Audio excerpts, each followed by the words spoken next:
আসসালামু আলাইকুম। আমি নাদিরা আহমেদ নুসাইবা রান্নাঘর থেকে সুস্বাগত।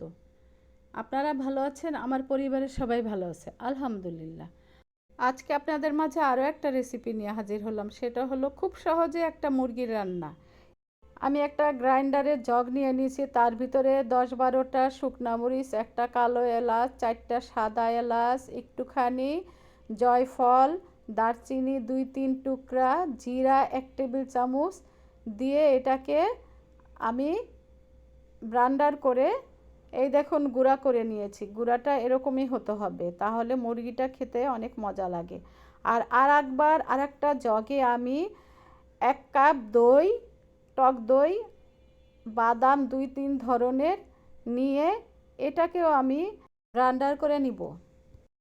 এই দেখুন পেস্টটা আমার কত সুন্দর হয়েছে। এবার পেস্টটাকে এক সাইডে রেখে দিয়ে চুলায় একটা প্যান বসিয়ে তার ভিতরে হাফ কাপ তেল নিয়ে নেব। হাফ কাপ তেলের ভিতরে 4টা আলু টুকরা করে নিয়েছি। এবার আলুটাকে কিছুক্ষণ ভেজে নিব। আলুটা যখন একটু লাল লাল হয়ে আসবে তখন এটার ভিতরে আমি মুরগির মাংস দিয়ে মুরগির মাংসগুলো ভেজে নিব। মাংসগুলোকে ভালো মতো ভেজে নিতে হবে যেন একদম পানি শুষে আসে। তখন আমি 1 চা চামচ লবণ দিয়ে দিব, 1 চা চামচ ধনিয়া গুঁড়া দিয়ে আবার মাংসটাকে কিছুক্ষণ ভাজবো। এভাবে করে আমি অনেকক্ষণ ভাজবো। ভাজা হয়ে গেলে এবার আমি 1 টুকরা আদার পেস্ট দিয়ে দিব। 1 টেবিল চামচ মতো হবে আদা পেস্ট। আর আস্ত রসুন একটা কোয়া ছাড়িয়ে দিয়ে দিব। আর হাফ কাপ পেঁয়াজ দিয়ে দিব। হাফ কাপ পেঁয়াজ দেওয়া হয়ে গেলে এটাকে আমি নেড়ে চেড়ে অনেকক্ষণ কষাবো। কষানো আমার হয়ে গেছে। এবার আমি মশলাটাকে দিয়ে আবার এটাকে নেড়ে চেড়ে কিছুক্ষণ কষাবো।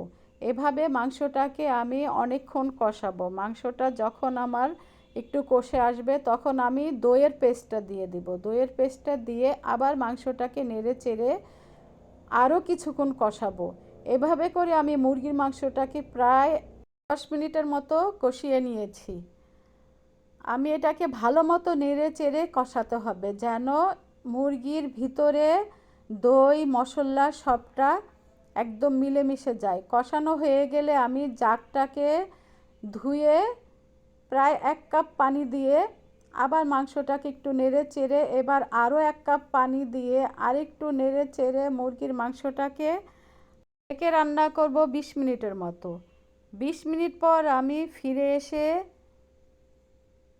দেখি যে আমার মুরগির মাংসটা কি সুন্দর হয়ে গেছে। এই দেখুন মুরগির মাংসটা কি সুন্দর লোভনীয় হয়েছে, দেখতেও যেমন লাগছে খেতেও ওরকম মজা লাগবে। এবার আমি কয়েক টুকরা কাঁচামরিচ দিয়ে দিব। কাঁচামরিচটা দিলে কাঁচামরিচের ফ্লেভারে মুরগির মাংসটা আরও বেশি সুস্বাদু হবে। এভাবে করে আপনারা মুরগির মাংস রান্না করে খাবেন। এই দেখুন আমার মুরগির মাংসটা পুরাই হয়ে গেছে, আলুও সিদ্ধ হয়ে গেছে। আপনাদের দেখাচ্ছে এটা একটু বেশি ঝোলও না একদম কম ঝোলও না, মাঝারি রকম ঝোল রাখতে হবে। আমার মাংসটা একদম পুরোপুরি সিদ্ধ হয়ে গেছে। এবার আমি মাংসটাকে আরেকটু ঢেকে আরও কিছুক্ষণ রান্না করব। কিছুক্ষণ পর ফিরে এসে মুরগির মাংসটাকে একটা প্লেটে ঢেলে সাজিয়ে পরিবেশন করব। এই দেখুন আমার মুরগির মাংসটা কি সুন্দর হয়েছে। আমার এই মুরগির মাংসের রেসিপিটা দেখে আপনারা রান্না করে খাবেন এবং আমার সাথে থেকে আমাকে লাইক কমেন্ট শেয়ার সাবস্ক্রাইব করবেন, ফেসবুকে ফলো দিবেন আর কমেন্ট করে জানাবেন কেমন হলো।